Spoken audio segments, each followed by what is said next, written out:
천사 가브리엘이 마리아를 찾아갑니다. 마리아, 나사렛 촌동네, 아무에게도 알려지지 않은 무명의 여인입니다.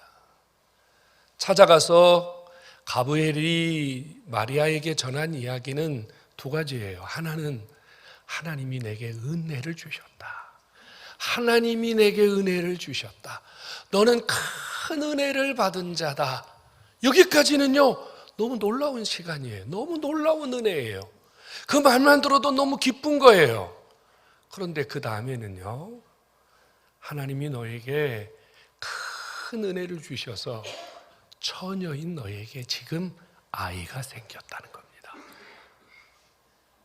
은혜일까요? 아니, 하나님의 은혜를 받았는데 시집도 안 간 처녀가 아이를 가졌다는 이 말, 은혜고 기쁨이고 이게 축복일까요? 아무리 생각해도 시집도 안 간 처녀에게 아이가 생겼다는 말은 이것은 날벼락이에요. 이거는 끔찍한 불행이에요. 이 마리아가 앞으로 무슨 일이 일어날지 이거 불보듯 뻔한 일 아닙니까? 그런데 이 가브리엘은요, 이 마리아가 은혜를 받은 자다, 너는 은혜를 입은 자다, 이런 이야기를 남기고 떠나가 버렸다고 말이에요.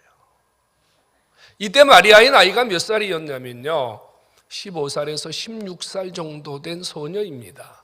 그리고 마리아는 정혼한 상태예요. 정혼이라는 말은 이미 남편이 있다고 말이에요. 남편이 정해졌고 결혼식만 올리지 않았을 뿐이지 사실상 요셉이라고 하는 남자의 아내였습니다.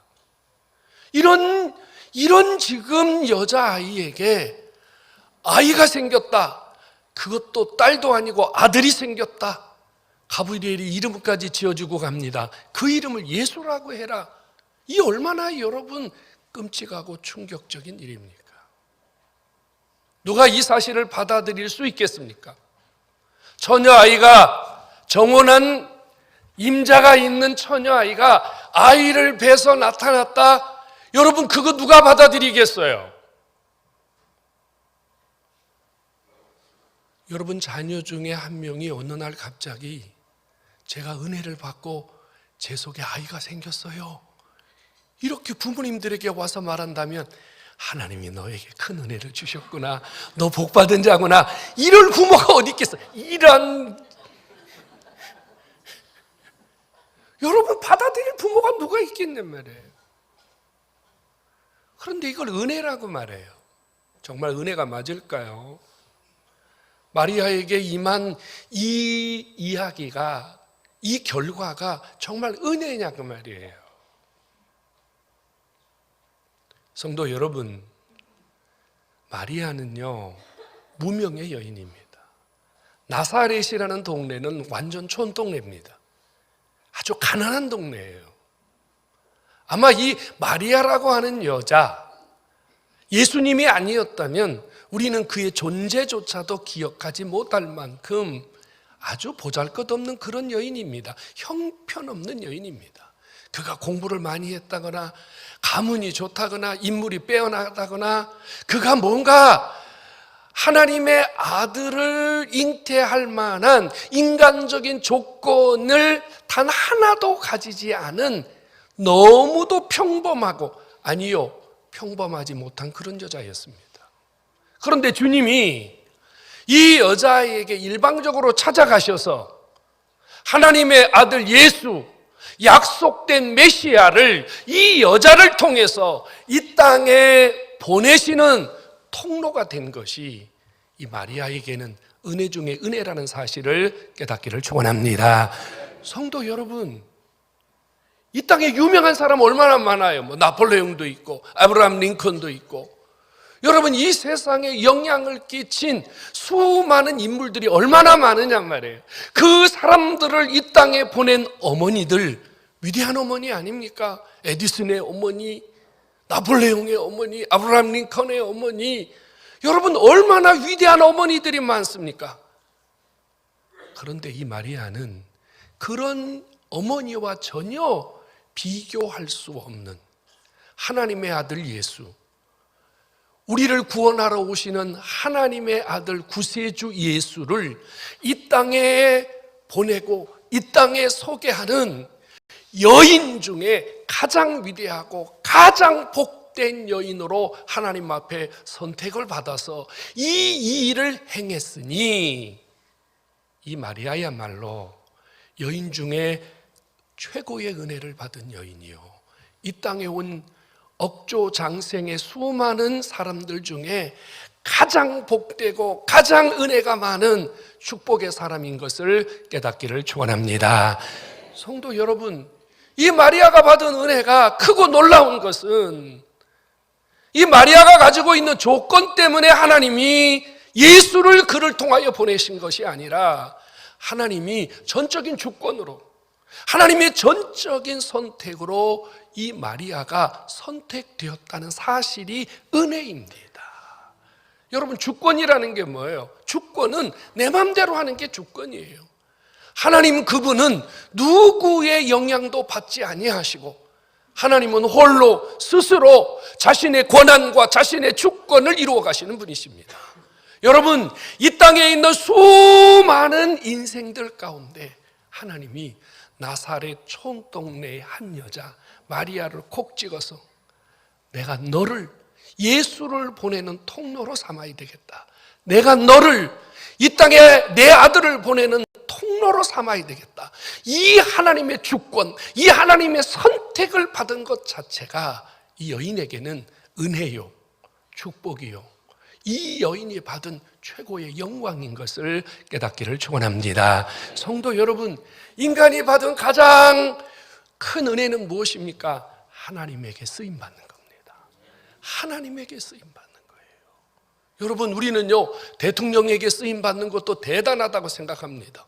명함에 내가 누구라고 버젓이 쓰고 다니고 사람만 만나면 막 명함을 나눠주면서 자기의 존재감, 자기의 위치, 자기가 가지고 있는 지금 현재의 누구에게 쓰임받는다는 사실을 자랑하고 싶어 해요. 그런데 여러분, 인간이 받은 은혜는 대통령에게 쓰임받는 은혜가 아니라 하나님 그분, 천지와 만물을 만드신 위대한 하나님, 그분이 나를 붙드시고 그분이 나를 선택하시고 그분이 나를 도구로 쓰신다는 것, 이것이 우리에게는 가장 값진 은혜요, 최고의 은혜요, 인간이 받은 말로 다 할 수 없는 축복임을 깨닫기를 축원합니다. 이런 의미에서 마리아는 하나님 앞에 쓰임받는 도구가 된 것 자체가 그녀에게 은혜 중에 은혜였습니다. 마리아가 아니라 하나님이 다른 사람을 선택해서 쓰실 수도 있었어요. 그런데 하나님이 마리아를 콕 집어서 내가 너 써야 되겠다, 내가 너 통해서 일해야 되겠다, 여러분, 은혜요 축복임을 깨닫기 바랍니다. 그러니까 어떤 면에서는 마리아 입장에서는 원망과 불평이 나올 수 있잖아요. 왜 접니까? 저는 나이도 너무 어리고 나는 이제 시집도 가야 되고 남편도 정해졌는데 저에게 이런 일을 하시면 제 인생이 어떻게 됩니까? 왜 하필 납니까? 이건 은혜 받은 자의 모습이 아닙니다. 하나님이 나를 선택하시고 하나님 나를 쓰시고 하나님 나 통해서 일하겠다고 하셨다면 나 같은 자에게, 나처럼 미련한 자에게, 나처럼 보잘것없는 자에게 하나님이 이런 은혜를 주셨으니 감사합니다, 고맙습니다, 이것이 은혜 받은 자의 모습인 줄로 깨닫기를 축원합니다. 오늘 주 앞에 나오신 여러분, 여러분들에게 은혜가 뭡니까? 여러분들의 삶에 자랑할 만한 것이 뭡니까? 여러분 삶에 사람들에게 드러내고 싶은 게 뭡니까? 하나님이 저와 여러분들을 선택하시고 하나님이 저와 여러분들을 붙들고 일하기를 원하시며 내가 하나님의 도구로 쓰임받는다는 이것이 우리 인생이 받은 최고의 축복이기에 여러분 감사하시고 이것을 자랑하시고 하나님 앞에 더 크게 쓰임받는 여러분 모두 되기를 주의 이름으로 축원합니다. 마리아가 받은 두 번째 은혜는요, 마리아에게 성령의 임재, 성령의 능력이 함께 하셨다는 사실이에요. 성도 여러분, 마리아 속에 임한 예수님, 마리아가 잉태한 예수님, 도대체 어떻게 잉태되신 걸까요? 우리는 신앙 고백을 할 때 그러거든요. 성령으로 잉태되셨다고. 성령으로 잉태되셨다고. 여러분, 우리 상식적으로 과학적으로 말하면 남자와 여자가 결혼을 해서 잠을 자야 아이가 생기는 거예요. 그런데 이 마리아는 15, 16세밖에 안 되는 소녀입니다. 남자를 알지 못합니다. 본인이 고백했어요. 저는 남자를 알지 못하는데 어찌 제게 이런 일이 있을 수 있겠습니까? 이거는 지극히 상식적이고 과학적인 대답입니다. 그런데 지극히 크신 하나님의 영광이, 지극히 크신 하나님의 그 영광이 너를 덮었느니라, 이렇게 말해. 그러면서 이것을 성령의 임재와 능력이라고 표현했어요. 성령의 임재와 능력이라는 말은 무슨 말이냐면요, 천지를 창조하신 하나님, 뭘로 창조하셨어요? 말씀으로 창조하셨어요. 믿으시기 바랍니다. 말씀으로 창조하신 그분이, 말씀이신 하나님이 말씀을 통하여 마리아 속에 임하신 줄로 믿으시기를 바랍니다. 이것이 성령으로 잉태되신 거예요. 우리가 이걸 잘 못 깨달았어요. 그런데 요한이 이걸 정확하게 깨달았어요. 그래서 요한복음 1장 1절에 뭐라고 말씀했냐면요, 태초에 말씀이 계시니라. 이 말씀은 하나님과 함께 계셨고 그 말씀이 곧 하나님이시라. 그리고요 14절에 가서는 이렇게 말합니다. 말씀이 육신이 되어 우리 가운데 거하심에 우리가 그의 영광을 보니 아버지의 독생자의 영광이요 그분에게 은혜와 진리가 충만하더라. 무슨 말이에요? 마리아 속에 임하신 성령의 능력은 말씀이신 하나님이 말씀을 통하여 마리아 속에 임하시고, 마리아 속에 임하신 그 말씀이신 하나님은 이 땅에 육신을 가지고 우리 곁에 오신 예수 그리스도이심을 믿으시기를 축원합니다. 성도 여러분, 성령으로 잉태하사 동정녀 마리아에게 낳으시고, 이 말은 하나님의 말씀이신 하나님이 말씀으로 마리아 속에 임하셔서 그 말씀이신 하나님이 우리 곁에 오셨다는 사실로 다시 한번 여러분 속에 고백되기를 주의 이름으로 축원합니다. 왜 주님이 우리에게 이렇게 오셔야 했습니까? 만약에 예수님이 보통 아이가 출생하는 것처럼 남자, 여자를 통해서 이 땅에 오셨다면 그분은 우리를 구원할 만한 조건을 가지지 못한 분입니다. 남자에게서 난 자들은 다 죄의 딱지를 뗄 수 없기 때문이에요. 남자가 없이 말씀이신 하나님께서 여인의 몸만 빌려서 이 땅에 오신 것은 무죄 상태에서 죄인인 우리의 죄를 구속하시고 우리를 용서해 주시고 우리를 위하여 십자가 지시고 우리의 모든 죄를 그분을 통하여 없애주시려고 이러한 방법으로 이 땅에 오셨음을 믿으시기 바랍니다. 마리아의 몸을 통하여 성령의 임재와 능력으로 말씀 가운데 오신 예수님, 바로 내 죄를 속해 주시려고 오신 바로 특별하신 방법으로 오신 하나님이심을 다시 한번 우리의 신앙으로 고백할 수 있기를 주의 이름으로 축원합니다. 이 엄청난 일이죠. 처녀가 아이를 가지고 이제 배가 불러올 텐데 사람들에게 나타난다는 것은요, 여러분 이거 얼마나 큰 두려움입니까? 가장 두려운 존재는 누구겠어요? 남편입니다. 요셉에게 어떻게 해명할 것인가? 그 다음에 양쪽 어른들에게 어떻게 해명할 것인가? 동네 사람들에게 어떻게 해명할 것인가? 아직 정혼한 기간이에요. 보통 유대인들은 1년 동안 결혼합니다. 결혼한 약혼을 한 시점부터 1년 동안 이 정혼 기간을 통해서 뭐를 준비하느냐? 결혼을 준비해요. 남자는 집을 준비하고 여자는 살림살이를 준비하고, 그 다음에 이 1년 기간 동안 남자에 대해서 여자에 대해서 양쪽 집안이 더 자세히 살피는 기간입니다. 이 기간에 문제가 생기면 파혼이 되는 거예요. 지금 결혼식을 아직 하지 않은 정혼 기간에 배가 불러서 나타나는 이 여자가 무슨 일을 당할지 여러분 안 봐도 우리는 뻔하지 않습니까? 그런데 마리아는 자기 속에 임한 이 모든 은혜를 믿음으로 받아들일 것을 결단합니다. 이 마리아의 고백을 들으십시오. 저는 주님의 종입니다. 나는 주의 여종입니다. 주의 말씀대로 이루어지기를 원합니다. 받아들였다고 말이에요.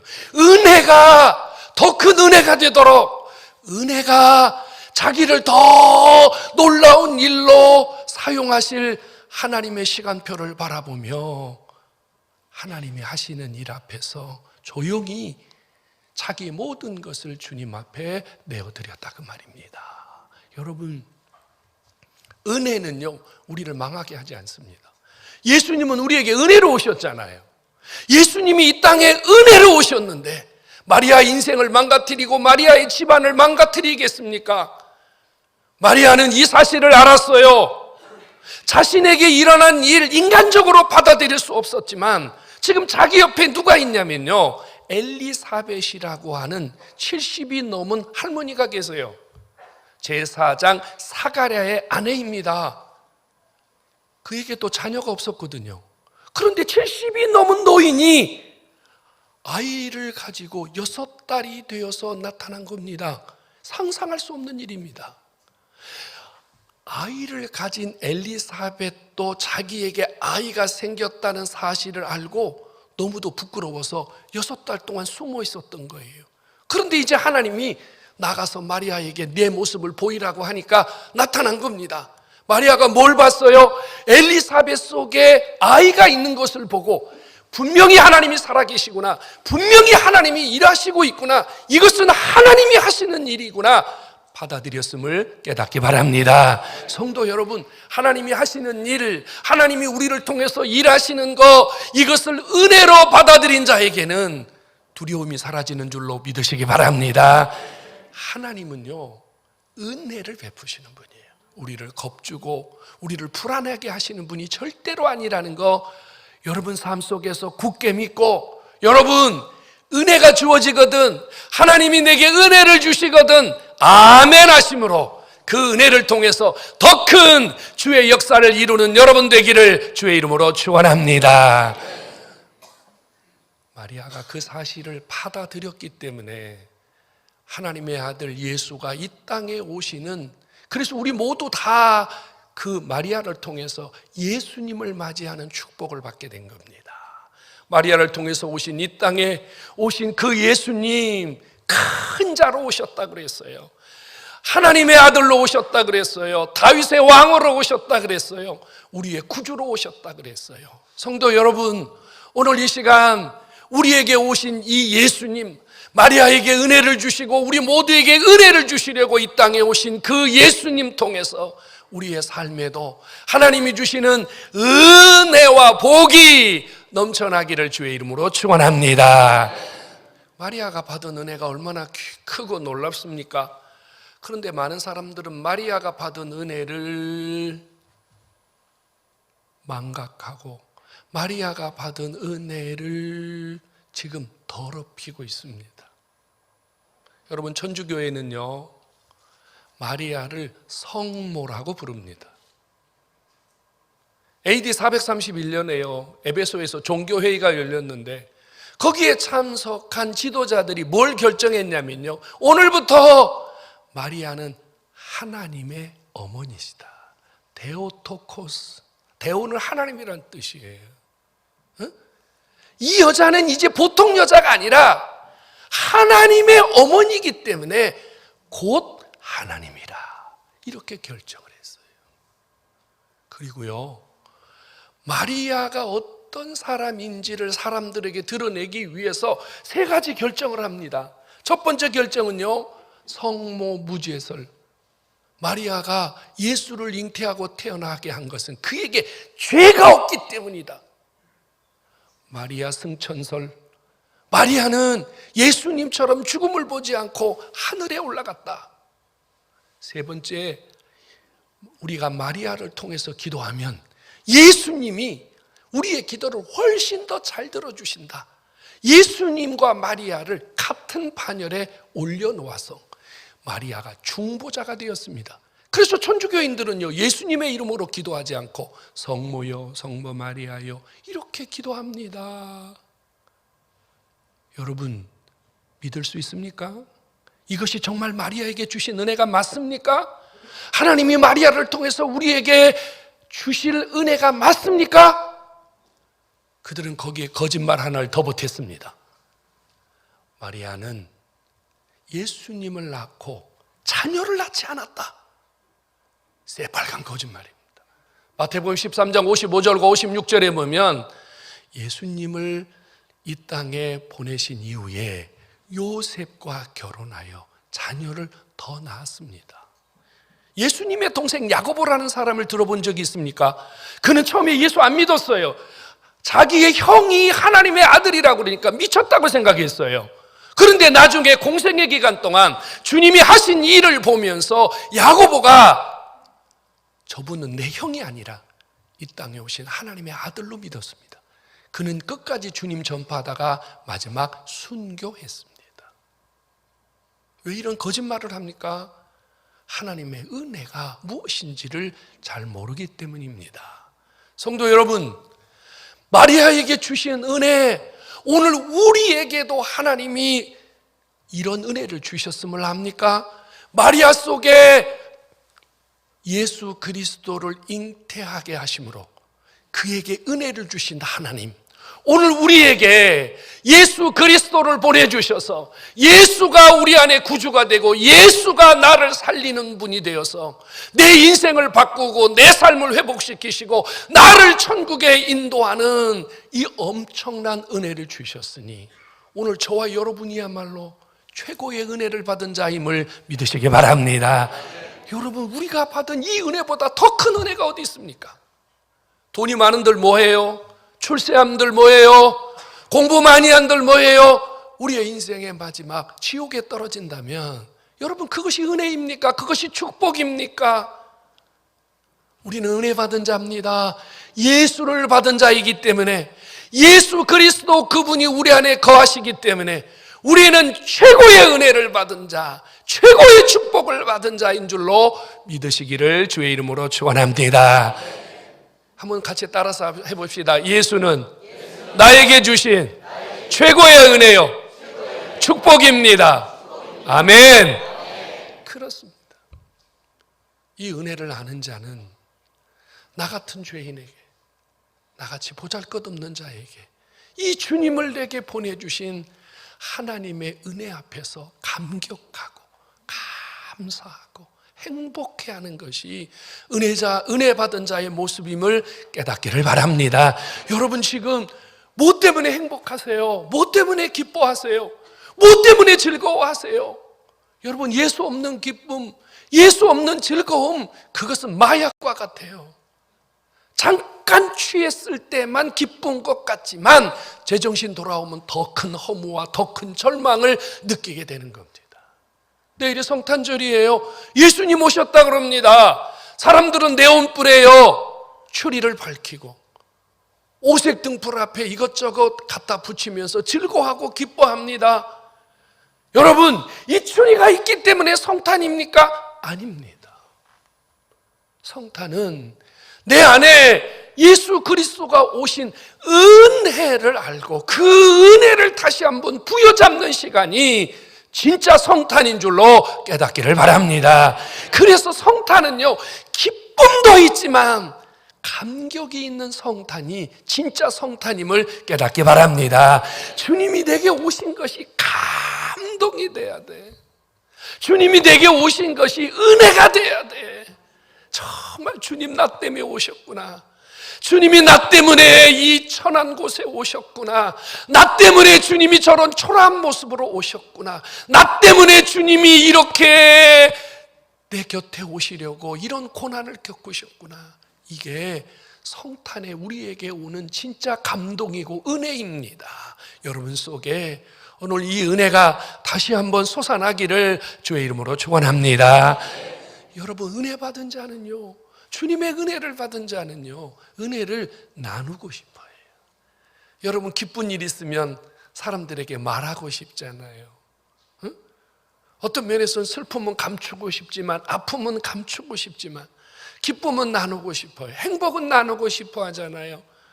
주님이 우리에게 은혜로 임하셨는데 은혜로 임하신 주님이 가장 좋아하는 선물이 뭘까요? 우리가 성탄절에 헌금 드리는 거 기뻐할까요? 물론요, 기뻐하시겠죠. 그러나 더 주님이 원하시는 성탄의 선물이 있다면 여러분들에게 주신 은혜를 나누는 거예요. 여러분들에게 주신 은혜를 고백하는 거예요. 성도 여러분, 은혜가 있습니까? 주님이 여러분 속에 주신 은혜가 있고 임하신 은혜가 있습니까? 이번 성탄에는요, 이것을 믿음으로 포장하고 이것을 여러분들이 잘 만들어서 여러분 가족과 여러분 주변 사람들에게 예수를 선물로 나누어주는, 은혜를 선물로 나누어주는 이런 시간 되기를 주의 이름으로 축원합니다. 내일 성탄절이잖아요. 이런 슬픈 기록이 있더라고요. 그리스도인들 가운데 성탄절에 하나님 앞에 와서 예배드리지 않는 사람이 40% 정도가 된다 그래요. 그 이유가 뭘까? 그랬더니 성탄절 전날에 세상에서 너무 즐겁게 놀다가 못 일어나는 거야. 가족들하고 신나게 놀고 못 일어나는 거예요.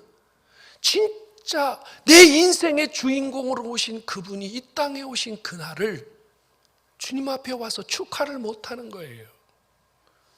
4월 초파일이 무슨 날이죠? 석가모니가 이 땅에 온 날이에요. 몇 달 전부터요, 길거리에 전등을 켜고요, 평소에는 절간 안 다니던 사람도 그날 하루는 가서 뭔가 해보려고요 줄을 섭니다. 그런데요, 은혜로 오신 주님, 생명으로 오신 주님, 우리를 살리러 오신 주님, 그분이 이 땅에 오신 날은요, 우리가 세상에서 너무 즐겁게 놀다가 그분의 잔칫날에 얼굴을 보이지 않아요. 이런 일은 얼마나 아픈 일이고 얼마나 슬픈 일입니까? 이게 은혜 받은 자의 모습입니까? 내일은 주님이 이 땅에 우리에게 은혜를 주려 오신 성탄절입니다. 주님 앞에 오셔서 내게 은혜를 주신 주님 앞에 여러분들의 신앙을 고백하고 여러분들의 삶을 고백하고 주신 은혜를 고백해서 하나님 앞에 기쁨 드리는 그런 은혜가 있기를 주의 이름으로 축원합니다. 혼자 오지 마세요. 가족들하고 같이 오세요. 어린아이도 어른도 연세 드신 분도 다 주님 앞에 나오셔야 됩니다. 주님 앞에 나오셔서 정말 내 인생을 바꾸시고 내 삶을 이렇게 새롭게 은혜로 채워주신 그분 앞에 우리 1부 예배는 9시, 2부 예배는 11시. 여러분, 교회가 얼마나 은혜스럽습니까? 11시에 한 번 드리면 또 힘든 분들 계실까 봐 일찍 예배 드리고 어디 가시라고 9시 예배도 드리잖아요. 얼마나 은혜가 되냐고. 우리 오셔서 하나님 앞에 진짜 성탄 축하, 은혜의 주님 앞에 마음껏 기쁨 드리는 복된 성탄, 여러분 인생의 최고의 성탄 맞이할 수 있기를 주님의 이름으로 축원합니다.